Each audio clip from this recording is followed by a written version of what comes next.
Et si je vous disais qu'il est possible pour une personne d'avoir cette conviction qu'un événement s'est produit dans le passé, pour se rendre compte plus tard que cette croyance était fausse, ou qu'il y a un autre vous, quelque part dans un univers parallèle comme le nôtre, qui est totalement à l'opposé de qui vous êtes.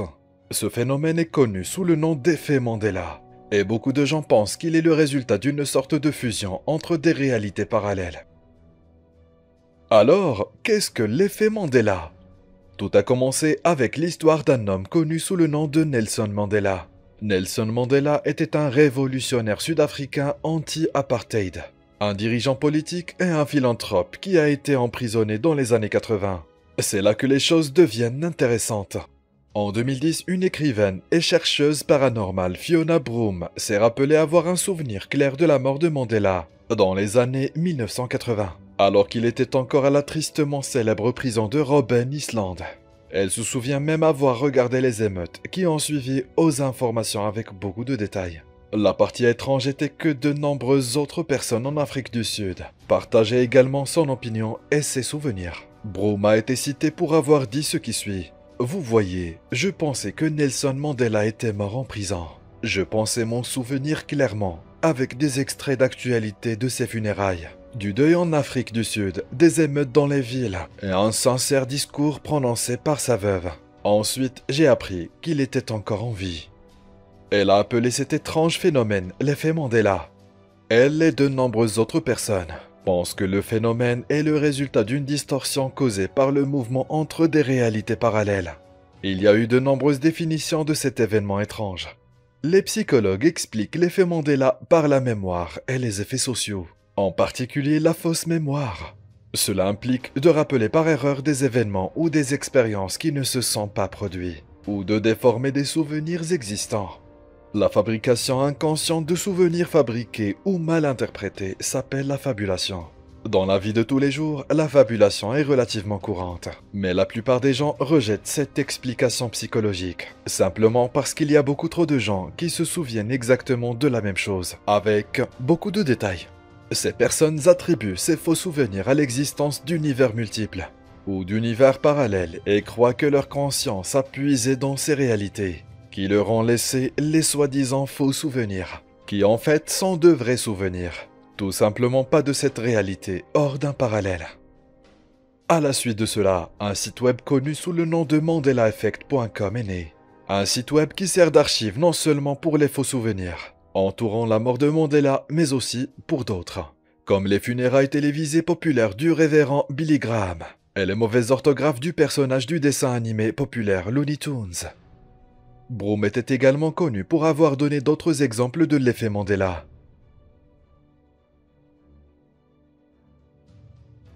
La plupart du temps, les personnes qui croient en ce phénomène utilisent des explications quantiques et d'autres hypothèses pour étayer leur théorie des réalités parallèles.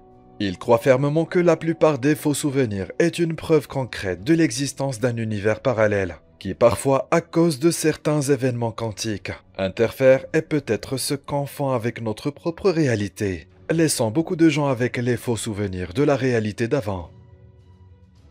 Les cas de l'effet Mandela sont partout. En 2016, le monde des réseaux sociaux s'est emporté lorsqu'un livre de contes pour enfants et une série télévisée d'animation populaire connue sous le nom de Berenstain Bears ont été publiés sur un blog. Des milliers de personnes sont absolument sûres que le titre du dessin animé a été orthographié Berenstein et non Berenstain.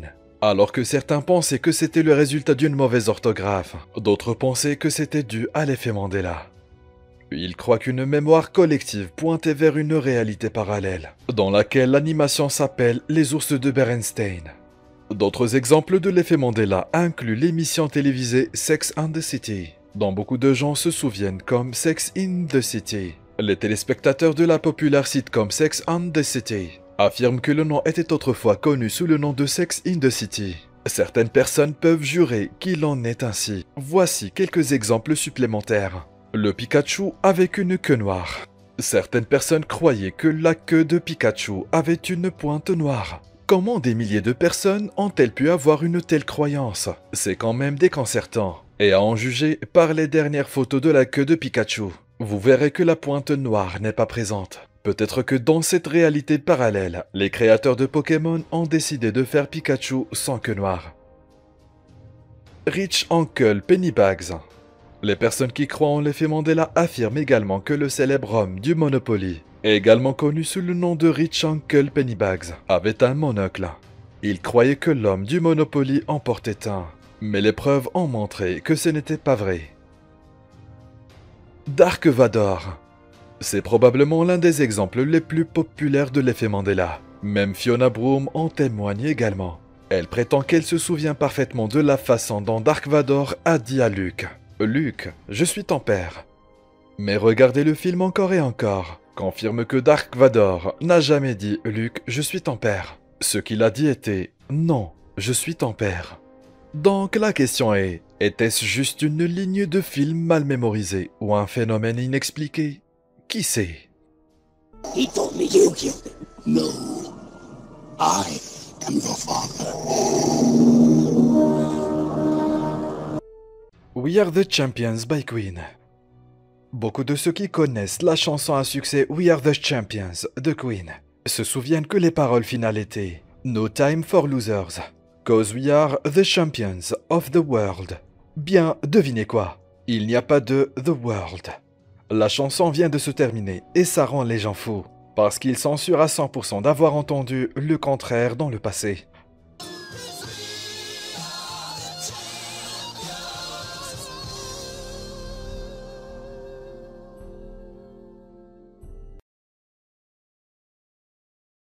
Le curieux George n'avait pas de queue. Pourquoi certaines personnes croient encore que Curious George avait une queue est toujours étrange. Certains prétendent même qu'ils ont vu George utiliser sa queue pour se balancer d'un arbre à l'autre. Mais une photo de George en ce moment, lorsqu'elle l'est vue, n'a pas de queue. Un autre cas intéressant de l'effet Mandela est le célèbre tableau de la Joconde. Les gens pensent que la Joconde sourit maintenant, mais ils se souviennent clairement qu'elle était sans émotion. Beaucoup de gens insistent passionnément sur le fait que la Joconde a changé, parce qu'ils se souviennent qu'elle avait un visage impassible sans aucune émotion. Quand nous regardons de près la magnifique peinture maintenant, il semble qu'elle ait un sourire narquois au lieu d'un visage droit et sans émotion. Toutes ces histoires et ces cas de l'effet Mandela semblent incroyables. Mais ils vous font tous vous demander s'il existe des univers parallèles et parfois ils se confondent avec notre réalité. N'y aurait-il pas des gens qui croient que les Allemands ont peut-être gagné la Seconde Guerre mondiale ou qu'ils vivent dans un pays qui n'existe pas dans notre réalité? Eh bien, il existe des enregistrements de beaucoup de personnes qui ont eu des souvenirs inexpliqués similaires. Un cas célèbre est celui de l'homme du pays qui n'existe pas. Selon la légende, à un moment donné, d'un été particulièrement chaud de 1954, un monsieur est entré dans l'aéroport de Haneda à Tokyo, au Japon. Il voyageait d'Europe et avait visité le Japon à plusieurs reprises. Sur sa personne se trouvaient différentes devises de pays européennes, ainsi que de l'argent japonais pour son prochain voyage. Il maîtrisait également plusieurs langues, dont le japonais, mais il semblait que le français était sa langue maternelle. Rien qui sort de l'ordinaire par n'importe quel effort d'imagination. Cependant, lorsque le monsieur a déclaré son pays d'origine, en présentant son passeport, les choses ont pris une tournure étrange. Selon ses papiers officiels et l'homme lui-même, son pays d'origine était Taured. Il a pu produire des documents tels que son permis de conduire, ses relevés bancaires et ses papiers commerciaux officiels. Sentant peut-être la confusion, l'homme a alors proposé qu'il s'agissait d'un petit pays, niché entre l'Espagne et la France. Plus loin encore, Taured a connu une longue et fière histoire qui remonte à plus de 1000 ans. Inutile de dire que les douaniers n'ont pas reconnu un tel pays, qu'ils n'ont pas pu en trouver sur aucune carte existante à leur disposition, n'y ont trouvé aucune mention dans les livres d'histoire. Perplexe quant à ce qu'il fallait faire, avec sa coopération, le monsieur a été placé sous la garde de l'immigration, gardé en permanence à l'extérieur de sa chambre. Le monsieur passait la nuit dans un hôtel voisin. Son passeport et ses papiers officiels ont été confisqués, afin que l'immigration puisse résoudre le problème. Le lendemain matin apporterait une tournure bizarre à l'affaire déjà mystérieuse. Alors que les fonctionnaires allaient chercher le monsieur dans sa chambre d'hôtel, ils ont découvert à leur grand étonnement une chambre vide. Malgré les gardes à l'extérieur de la pièce et du bâtiment, il avait simplement disparu dans les airs.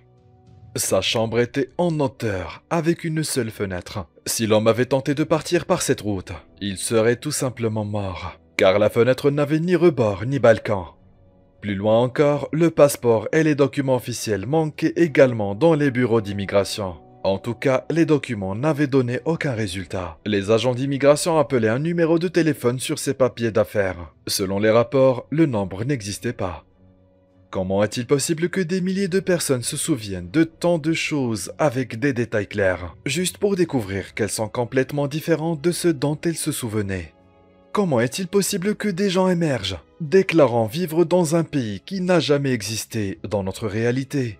Un pays pour lequel ils peuvent présenter des preuves pures à l'appui de son existence. On pourrait se demander s'il y a une explication quantique à ce phénomène.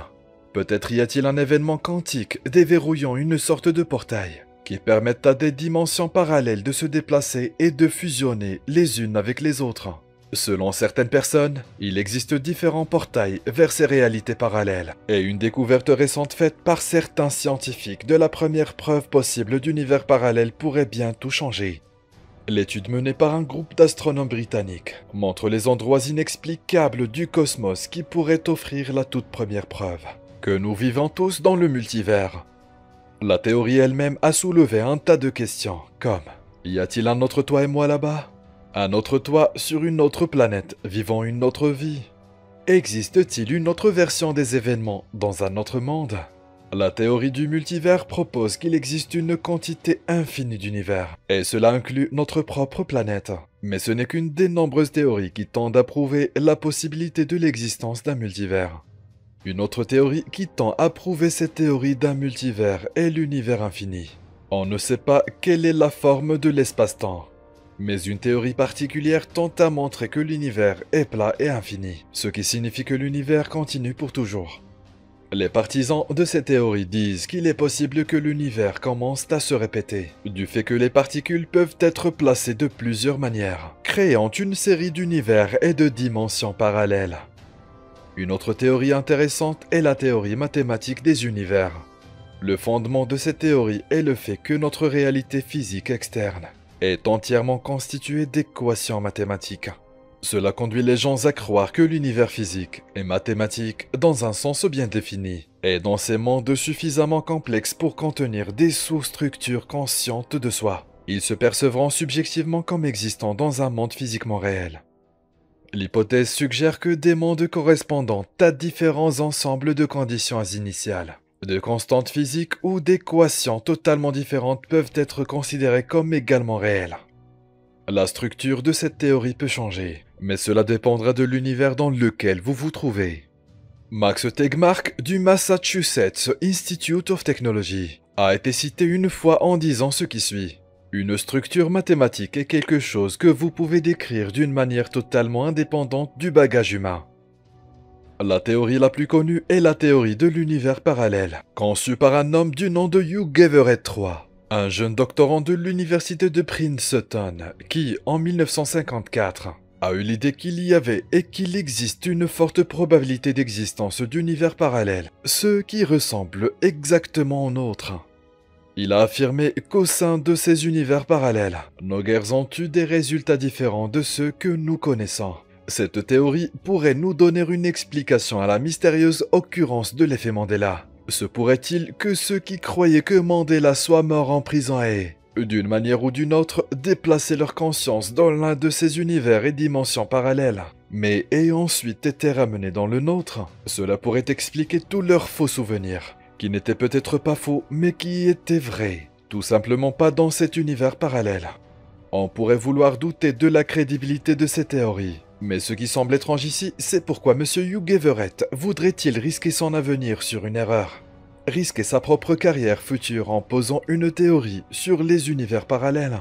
Cela aurait été suicidaire en termes de carrière. Il devait donc être sûr de publier une telle théorie. Un autre homme qui a également parlé davantage de ces théories était le regretté Stephen Hawking. Son dernier article avant sa mort parlait de la théorie du multivers. Il a été publié quelques mois après sa mort, et Stephen Hawking a parlé de la théorie en détail. Il a déclaré « Nous ne sommes pas réduits à un seul univers unique, mais nos découvertes impliquent une réduction significative du multivers. à une gamme beaucoup plus petite d'univers possibles. Selon la théorie de Stephen Hawking, nous avons plus d'un univers, et il y a infiniment plus d'univers parallèles qui sont comme le nôtre, qui contiennent aussi quelqu'un comme vous, ce qui signifie qu'il y a un autre vous là-bas qui ne regarde pas cette vidéo en ce moment. Et il ou elle est probablement le contraire de ce que vous êtes en ce moment.